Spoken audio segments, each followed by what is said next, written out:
Hey guys, Anthony here. Back with another episode of the 60 card Rolad pile theory stuff. So, as you may or may not know, I got first again at the remote regional this week, and I used a pretty similar deck list to the one that I topped with last time.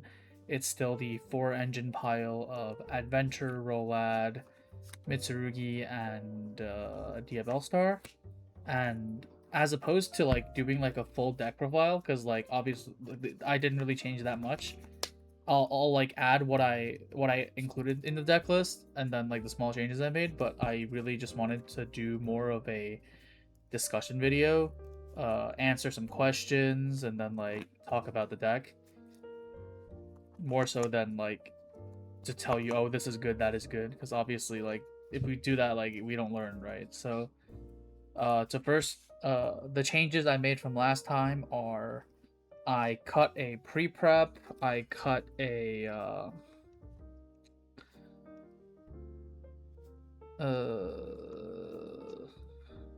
I cut an enchantress, I cut a right, and I decided to play the Maskmaster package. So I play the one of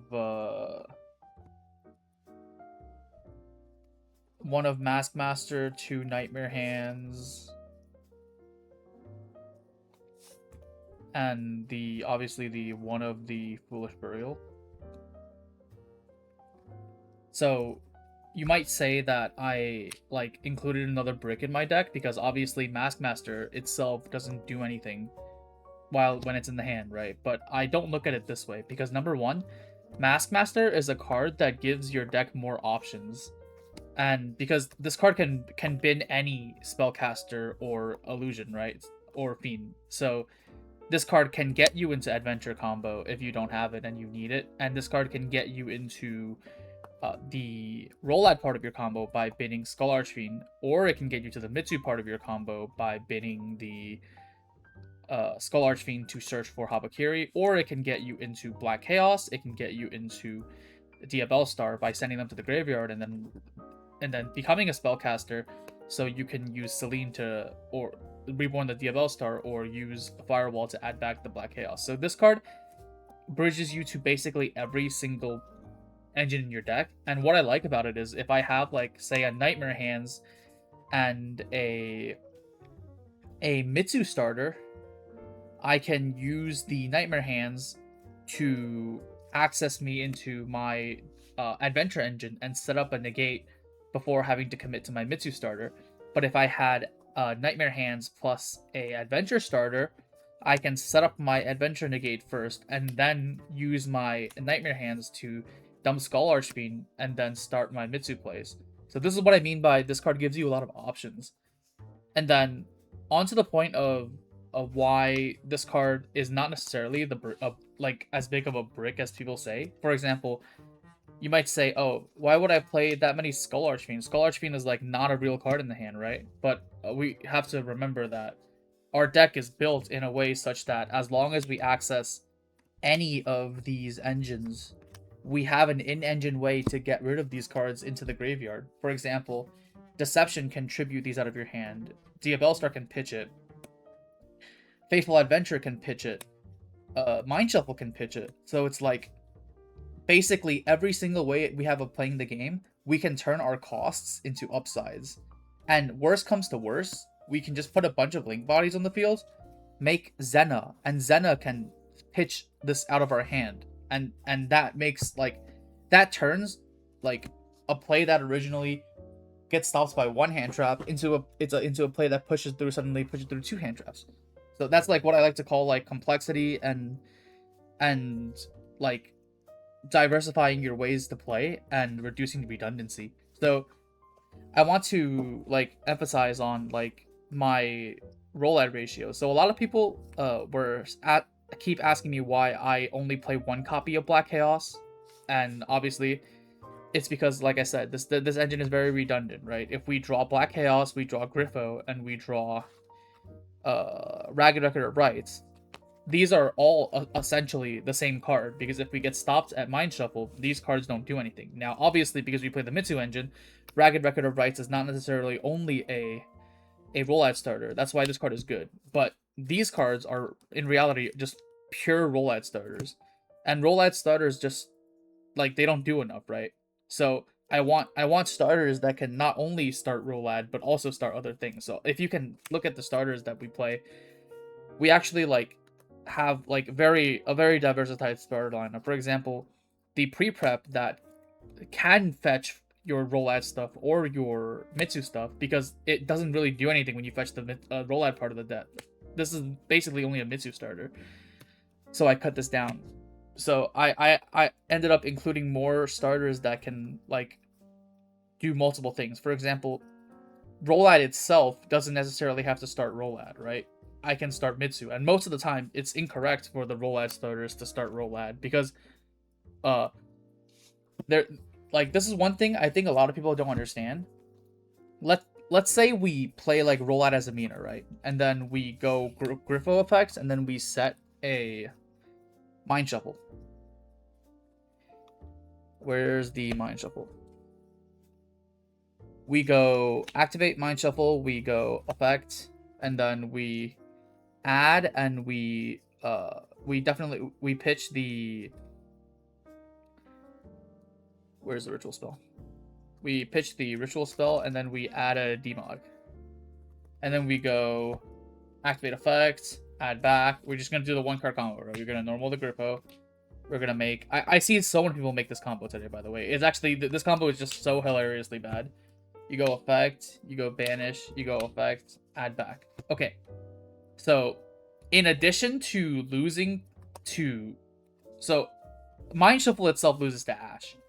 Your Rolad ritual spell to add back loses to Bell. Your Rolad ritual summon loses to Bell. Your, like, even now further down the road, I'm gonna go, so that's already 2 hand traps we lose to. We go Demod here. If this Demod here gets interrupted by a Veiler or an Imperm, we have no combo. So now, let's go even further down. So we now this combo is a 1-card starter that loses to Veiler, Imperm, Ash, and Bell, right? So let's keep going. We're gonna go ahead and we're gonna bin the Witch. And then here we're supposed to go these 2 into a cross sheep, right? And then we go activate effect, we return 3 into the deck, and we summon this. So now what happens on the cross sheep if we get hit by a Harmonia or a Ghost Ogre on the cross sheep? They destroy the cross sheep, we don't get a reborn, and now what? We're stuck, right? So effectively, if we choose to bin the Rolad ritual spell off of your Skull Archfiend, we lose to every single hand trap in existence. Our Rolad push is a 1-card push that loses to every single hand trap in existence. So now what happens? So this is why, like, I was discouraged by Rolad. I mean, this deck sucks. This deck is the most redundant deck, loses to everything, and this deck is just, like, god awful. Why does anybody play this deck? And then I put the Mitsu cards in my deck, and I'm like, wait a minute. If I just go, like, obviously, if they have Ash, they're gonna Ash this. I'm not gonna be able to play if they have Ash. So we're not gonna consider Ash. We're gonna consider all the other hand traps. We're gonna consider the Ogre, the Harmonia, the Imperm, and the Veiler. These are the 4 cards that I said that the Rolad combo to bridge the engines loses to. Right? Now let me see what. Now let's see what happens if you go for Mirror here, right?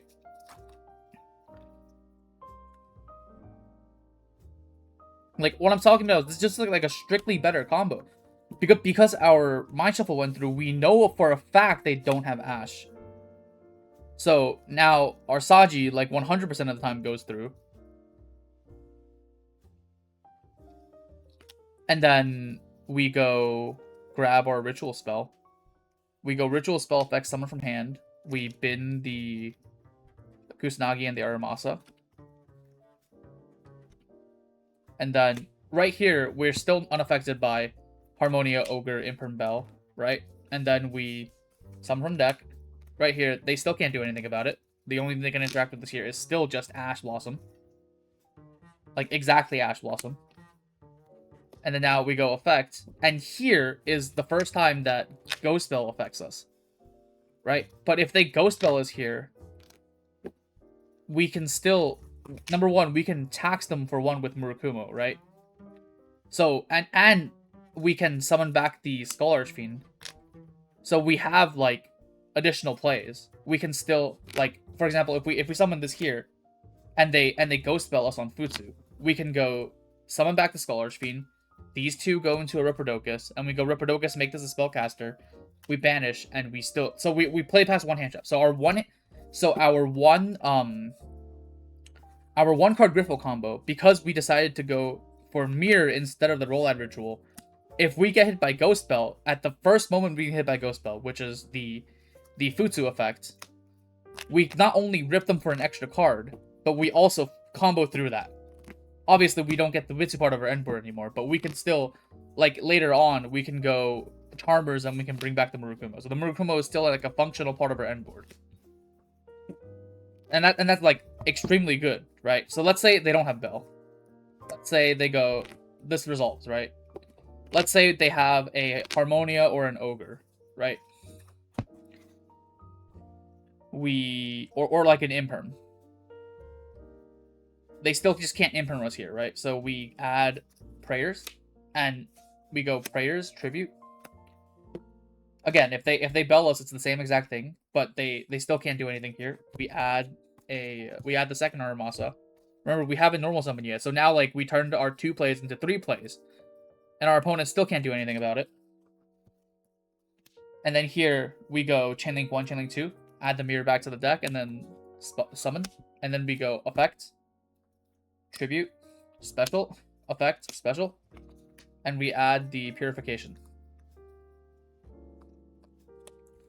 So at this point, this is the first time our opponent can hit us with real things. Like, for example, if we go like this, and we go for Ripperdokus, and we declare Spellcaster, our opponent can hit this with a Ghost Ogre. If we leave the Murakumo, we can tax them for 1. So if we think they have a Ghost Ogre, we leave the Murakumo. This gets destroyed, and we still end with this plus Skull Archfiend, so we can summon the Skull Archfiend and make an SP. So, like, we end on a bunch of stuff, we tax them for 1, that's still good enough, right? If we think they have a Harmonia, we can go like this, and if they want to, they have to be like Harmonia, and the worst part is, we can play around the Harmonia too. We can normal summon this Aramasa out of the hand, and if they Harmonia, they have to destroy this. Because they can't destroy either of these, because the Aramasa would then protect. So if they want to destroy this, the Harmonia itself would give Futsu the ability to summon back Murakumo. So, like, regardless of what they do, they lose on the Harmonia. Because you still have, like, infinite bodies. Remember, you still have the Skull Archfiend in the graveyard with the Griffa. So Harmonia doesn't work. So now they have Imperm or Veiler. They can go Imperm or Veiler on this to cancel out the whatever, right? But if we left the Murakumo instead of the Futsu, so I think we should just be leaving the Murakumo, because we can bring back the Futsu with Charmers later anyway during the combo. They Imperm this, we tax them on the Murakumo, and then we have 5 bodies. We just go Zena dump like Enchantress, or Zena dump like anything that we would have accessed anyway. Zena dump Maskmaster here, for example. Like, let's say they have anything to stop this. We tax them for 1. Now, we go activate effect, shuffle back some random bodies. We go shuffle, shuffle, shuffle. Like, it really doesn't matter. We keep the Murakumo on the field. We go, like, God forbid. We just go, like, the simplest thing possible, right? We go here into a Zena. We go Zena effect. We dump our Fleeting Maskmaster. We go Maskmaster effect. We banish the Ritual out of the graveyard. We summon the Maskmaster. The Maskmaster activates the effect.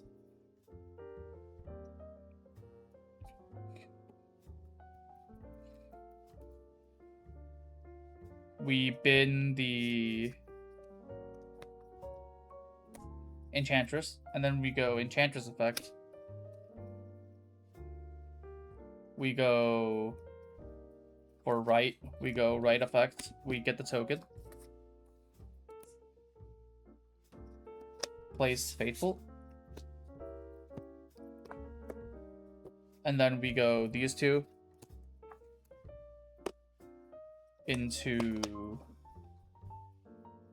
like, worst case scenario, we go like into an SP, right? And then we trigger this. We grab a Dracoback and a Griffin, and then we end on this. Remember, this is a one-card combo, like a pure one-card combo with Griffo. As long as they don't have Ash, and worst case scenario, they interrupt us at the Ripperdocus. We ended on this through that. So, like, what I wanted to say is, like, the regular Rolad combo with like Demod is like the worst shit ever. And the best part is on our, like, what do you think the Demod does? Oh, the Demod protects our back row, right? And we're gonna say, oh, this combo sucks because we cannot protect our back row. Guess what? I'm gonna end my turn. I'm gonna go draw phase. I'm gonna ask my opponent, does he have anything? And then I'm gonna activate the Mind Shuffle. And guess what? We run 2 copies of Skull Archfiend, right? We're gonna dump the second Skull Archfiend. And now we get our Demod. And guess what? Our opponent does literally anything. We bounce this Griffin back. We summon Demod. We trigger the Demod. We add back literally anything. We add back some follow-up. And then guess what? Griffin can resummon itself during the main phase. Boom. The best of both worlds. We played... The best way to play Chaos is to not play Chaos. Who would have known? It's this simple. So yeah, it's like... Just some 2 cents. Like, I think people need to fix the way of comboing. I think we need to fix, like, the notion that, like, Rolad Azamina is, like, a real deck. Because, like, the Rolad Azamina deck is just... Frankly, it's just, like, a bunch of bricks with no real, like... It loses to every hand trap, like... It's just a low-quality deck. It's just, like, a strictly verse... Like, playing Rolad without playing Mitsu is strictly trolling. The BLS card is horrible. And you might say, oh... What about, like, Prulia? What about, like, Fualos? Yeah, sure. This card gives 0 draws through Prulia or Fualos. This gives 1 draw through them at most and sets up 2 interactions. Like, through 16 rounds of regionals, I got Prulia and Fualos countless times. I did not drop a single game to those 2 cards. I just set up my Griffin, I set up my Trap, Purification, I set up my Murakumo, and then... That's just enough. Like, I give you 0 draws, you have 5 cards, you have to beat, like, 2 negates and a discard, and then you have to kill me because I have, like, the most follow-up in the world. How do you do that? And most of the time, I have the Rolad stuff, too, so I have, like, a Demod protecting my back row, so I don't have to use the Purification early, and then I have the Murakuma board wipe out as well. Like, how do you beat that? It's like, you know... Obviously, this deck has the problem of, like, losing to Droll, but, like, you can't really stop that, right? Like, there's no version of Azamina Rolad that doesn't have the same issues that Droll. Like, there are combos through Droll. You can just, like, put a bunch of Link material out, and then you can, like, climb through, like a Firewall combo. You bring back, like, you add back Droll or something. Like, you can do all sorts of things. Like, I'm not gonna, like, show you exactly, like, what the sequence is. I'm sure there's, like, countless videos online. Like, watch Kevin Gao, watch Biskoto. There are really good Rolad Azamina channels out there. I'm just, like, sharing the thoughts on the 60 pile that I've been having success with. Anyways, hope you guys learned from this. Let me know if you guys have any questions, need, like, another discussion. But yeah, just trying to get some stuff off my mind, right? So yeah, this card's pretty good.